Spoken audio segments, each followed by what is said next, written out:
Hi, I'm Shelley Takei, and I am the proud owner of MARI. MARI stands for Mandala Assessment Research Instrument. A mandala is any rendering within a circle. A mandala is essentially a container of consciousness. In art therapy, they use what's called a drawn mandala, which is simply a white piece of paper with a pencil-drawn circle, box of pastels, and the directions are you surprise yourself.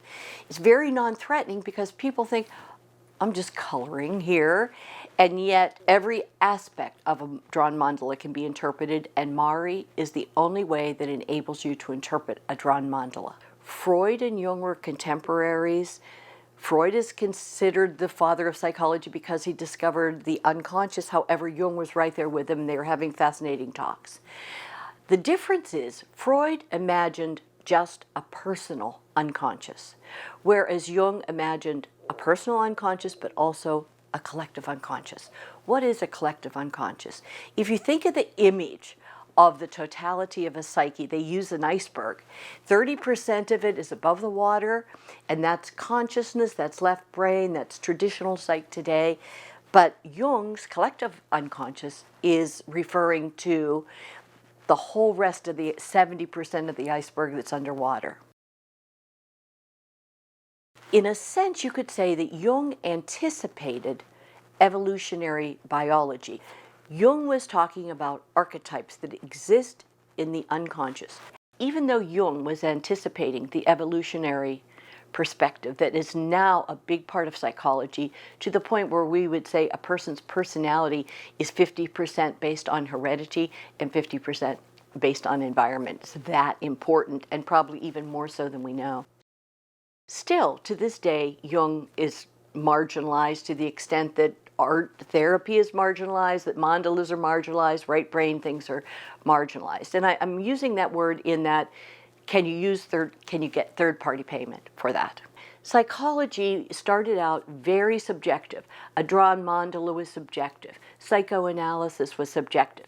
And so the field of psych moved from analysis to things that could be measured, that could be researched, into behaviorism, which led to cognitive behaviorism, which led to the many therapies that there are today. The same thing was happening for those studying the other than conscious.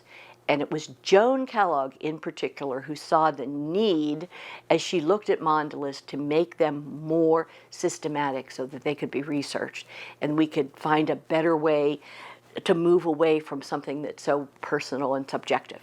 So after 30 years, at least, of research on Joan Kellogg's part, she finally completed what is known as the essence of MARI, and that is called the Great Round, which is the developmental stages of every living thing. And those symbols represent a variation of how one can feel at each stage. She also added color. When she added color, she was able, again, to bring in an aspect where we as human beings have countless associations to every color. Those associations are other than conscious, usually, and if I were to just say them to you, you'd be like, oh yeah, I get it. But color brings in aspects of humanness that may be emotional, physical, cognitive, and spiritual. So what we essentially end up with is a literal visual picture of one's psyche. And people have never seen their psychic contents before. They find it fascinating. It's a picture of consciousness. And what is consciousness? Today, that question, what is consciousness, is still the biggest question in psych because they're not sure. But MARI can certainly talk about the 4 aspects that are a part of consciousness.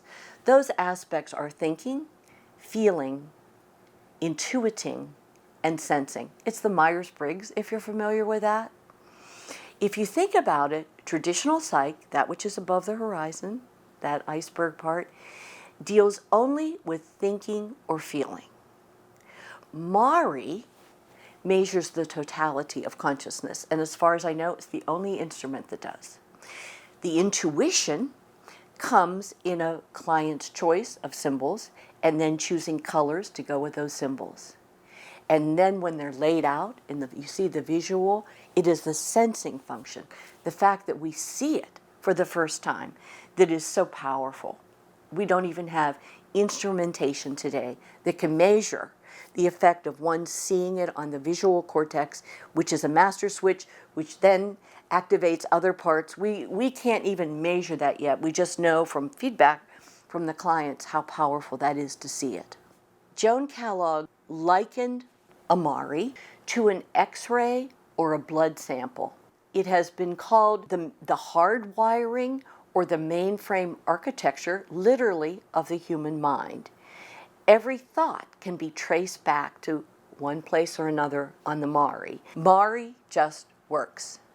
With consciousness, we can always censor ourselves. The ego comes in and wants to protect ourselves. But with doing a Mari or a drawn mandala, there's no perceived need to do that. People feel like they're just coloring, or, oh, I'm just picking symbols and colors like they tell me to, and they have no idea what they're revealing. So there is no need. I am very fond of what Jung said on the conscious level, yes, we can protect ourselves and censor. But on the other than conscious level, because we're working with all four aspects of consciousness, Jung said the psyche will not tolerate self-deception. To me, however, the most important aspect of Mari is it's based in wholeness. It's what makes it a transpersonal instrument that links it to positive psychology. And there are the 12 developmental stages that go around the edge, but the middle stage is wholeness. I use the word wholeness in the largest sense, in that human beings have a tendency to create meaning for themselves. So wholeness informs every stage on the Mari. It elevates the therapist's interaction with the client. It elevates the client's interaction with himself. He's not labeled. He doesn't have to deal with a self-fulfilling prophecy. When they do Mari, the client feels affirmed. They feel elevated. They feel heard. Because you can show them right on the Mari. You picked this symbol. That's why I'm saying that to you. You picked this color. And so what Mari does is reveals issues, yes, for psychologists, but it also reveals strength.